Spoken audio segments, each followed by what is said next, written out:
What's up, everyone? Welcome to another Cosmos Sessions. Now today, what are we going to talk about?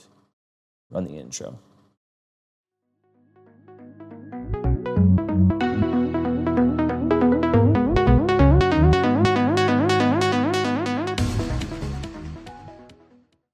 All right, guys, welcome. So today we're talking about SEX. I don't know if I can say this word on YouTube. I don't know. So people ask me, Jesse, what makes good SEX? Well, let me talk to you about that. So when it comes to astrology with sex, you have to understand, first of all, that it's the entire chart, right? So you can have one really good, it's not about sun signs, like an Aquarius has good sex with a Gemini. It's not like that. It's more about certain placements. So I'm gonna give you a few, right, that I've noticed. So first is when Pluto is involved with Mars. Now, let's say that one person has their Mars, right, where the other person's Pluto is. So they have what's called a Mars-Pluto conjunction, or even a trine, or even a square, even an opposition. You know, those are tough aspects, hard aspects as they're known, but it creates a tension, right? So, you know, this can be and it can also be very obsessive. I would say the same thing for Pluto-Venus. Different, right? But Pluto is that dynamic kind of scorpionic, sexy, even you could say taboo energy. So when you combine it with Mars, which is the planet, you know, the planet that rules sex already, you just get this explosive energy, right? It can definitely create, you know, partners that are a little bit sexually obsessed. Now, also, I'm trying to remember off the top of my head. Well, obviously, so yeah, if we talk about different, so the very obvious thing is, okay, what Mars signs, if Mars rules sex, are great for sex. Well, of course, Scorpio Mars, yeah, everyone knows it, right? But low key, and you know, this is like, I'm not saying this, okay, I don't want to involve myself in this at all. This isn't because of me, or like, I'm not being whatever the word would be, like, for someone who just talks about their own placements. This is like coming from like many women, not telling me, not about me, not women that you know, just clients in general and friends, not knowing that I have this placement, right? But saying that, you know, they've had amazing sex with it. It's Mars and Aquarius. That's one of these those ones that kind of, it just beats me. Like Mars and Scorpio, Mars and Aries, you know, these placements, of course, right? It's like the Mars and Aries, sexually, they can go the longest, the hardest, the strongest. Lots of Aries placements in general and lots of Scorpio placements in general, it's amazing for sex, right? Everyone knows the sexy Scorpio, right? Now, let me see if I can load this. I just want to make sure that I'm not mixing up the name of this asteroid, because, so also I want to talk about, I'm going to make a whole video about this. I made a video on my Instagram about this, the asteroid Lust.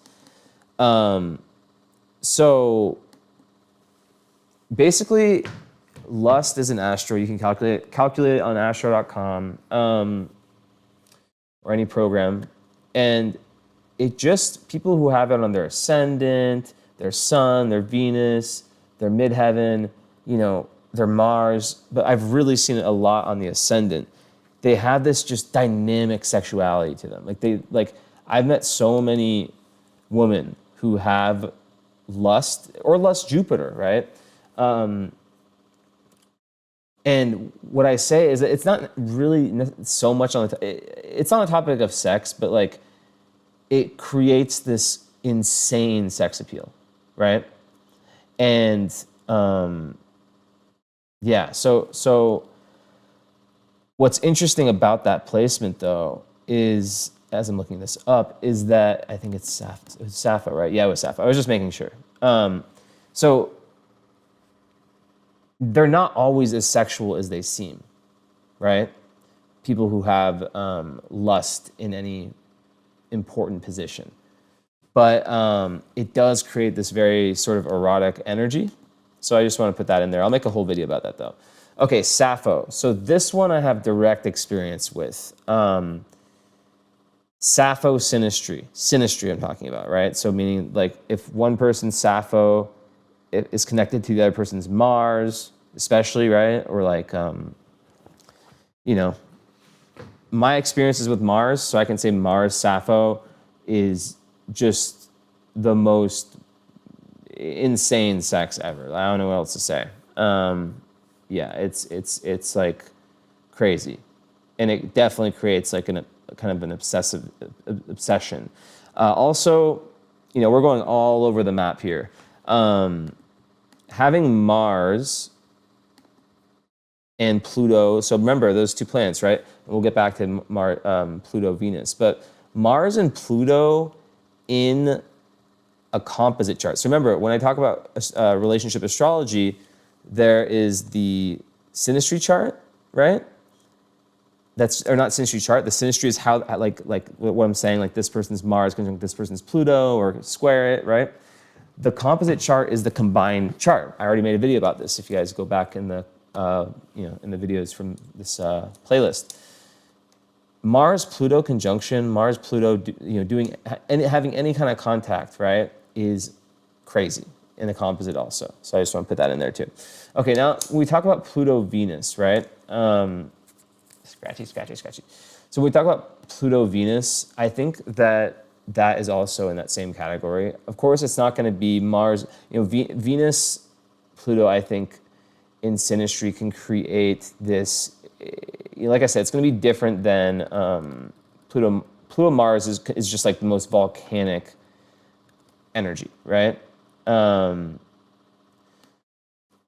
Pluto Venus, I would say, it can be very.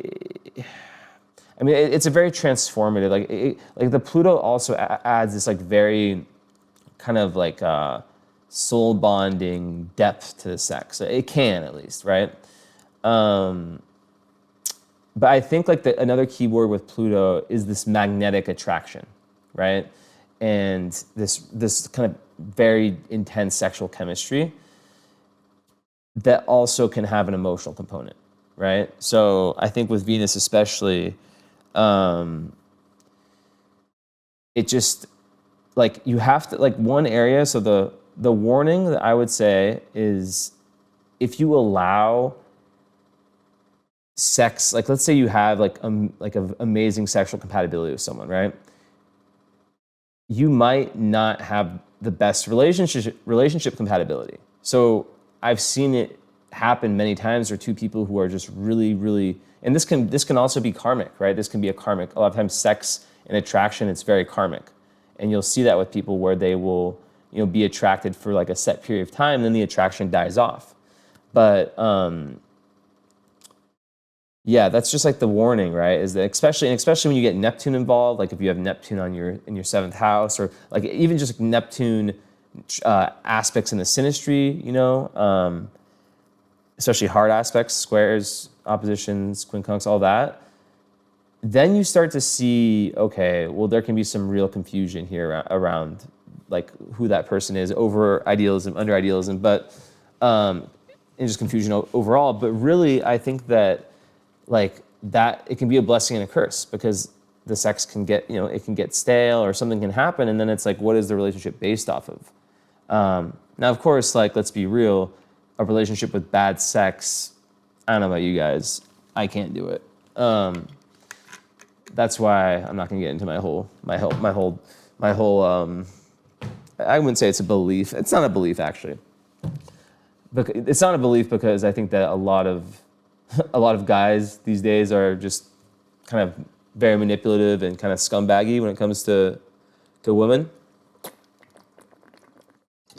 But I think for like people who have integrity, and when you know that the connection's solid, it's just my personal opinion, right? And I also want it to be known that I do respect, and funny enough, I'm saying all this, but anything, you know, every serious girlfriend I've had it's been like a long waiting period, and I definitely respect that. But I also think that that's a risk. I think that like you kind of because I'm trying not to get into personal experience, but this is what I do on my Instagram. So you guys, if you guys are following me from Instagram, I'm not going to change. I'm not going to change. But, you know, because it's like, yeah. Anyways, back to what we're talking about. I think that the Pluto-Venus adds this more serenity than the Pluto-Mars, more serenity, more intimacy, more of like a sense of belonging. But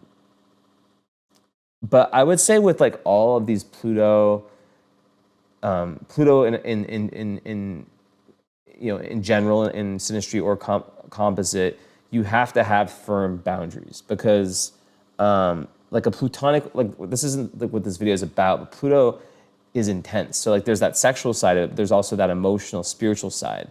So yeah, I think that it's really, you know, the healthy boundaries, like good communication, because it's very possible to become very obsessed, right? And sometimes there's one person that's more obsessed than the other. Sometimes it's even, or yeah.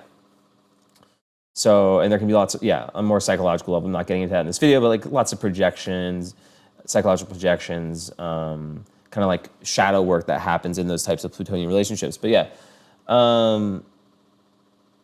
So yeah.